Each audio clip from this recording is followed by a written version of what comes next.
A big struggle I often find myself getting into, both in trading and my general day-to-day life, is taking something that could be so simple, and it should be, and twisting it into a job that seems uncrackable.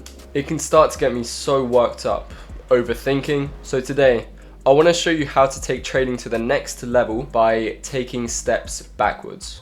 Now, however ironic what I just said may sound, this first point should clear up any confusion. When we are starting trading, we can get a very twisted view on what it actually takes to become profitable. We may think these profitable traders know loads and loads of information about different strategies, or in-depth fundamental knowledge to know when to stay away from the charts, apart from the obvious news events. But the actual truth is, all of the things I just said blur your vision as to what trades to take. Because unfortunately, a winning liquidity supply and demand setup, for example, probably has 10 or, well, definitely a lot more A+ setups against it, using ICT concepts or something similar at least. We cannot get scared to change our clear-cut trading rules because of something that has probably not affected the long-term back-tested results of this strategy. We need to get an almost autistic outlook on how to manage our capital in the markets, and hopefully get to a point where you can follow our provably winning strategy almost like a robot, because robots do not have emotions. And if there is one thing I can tell you about trading when you are starting, it's that the markets do not stop you out due to a personal grudge. So remain stoic. Not even stoic, to be honest, because stoicism is the ability to look at your emotions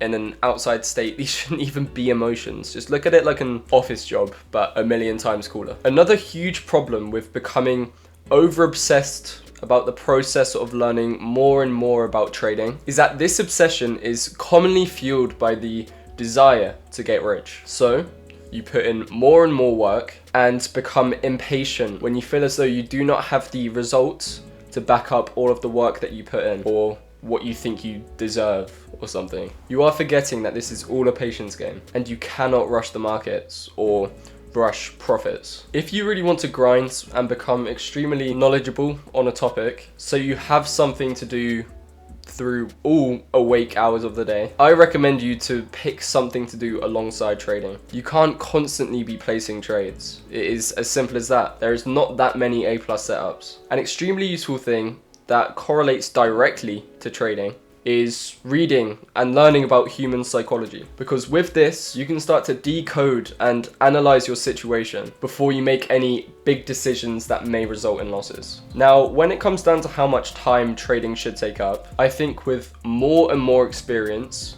your mind is less and less on the charts. With higher time frame strategies, it is so obvious as to why you shouldn't be on the charts 24/7. Do your morning analysis and only come back on the charts to see if anything new has formed, or to see if anything is close to tapping from your morning analysis. And if you set alerts like me, you have to check them even less. Now, with lower time frame strategies, time away from the charts is just as important, as without it, you would actually just get tunnel vision. Also, specific pairs will have higher volatility and ultimately different backtesting results dependent on what session or what kill zone you are in. This is why it is important to do your own research before you hop into a trade with zero bank volume, because even if you have the baseline understanding on supply and demand fundamentals, you'll know that nothing will really happen. I don't know if that seems contradictory to my initial point, you know, with knowing fundamentals and whatnot, but you definitely don't want to be completely oblivious to what moves the market. It is just keeping your fundamental knowledge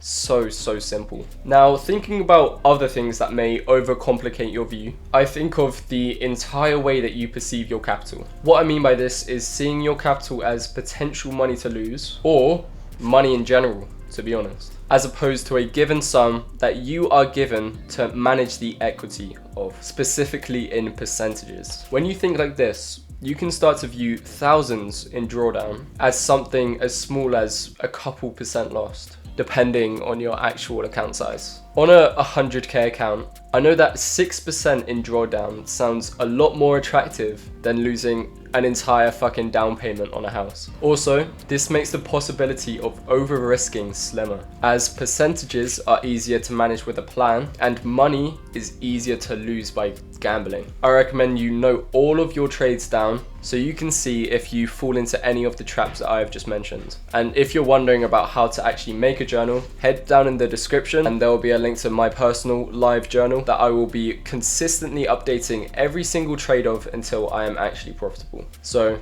join my Discord, follow me on Instagram, and if you want to learn my strategy, my mentors Discord is also down below. So see you there. Peace.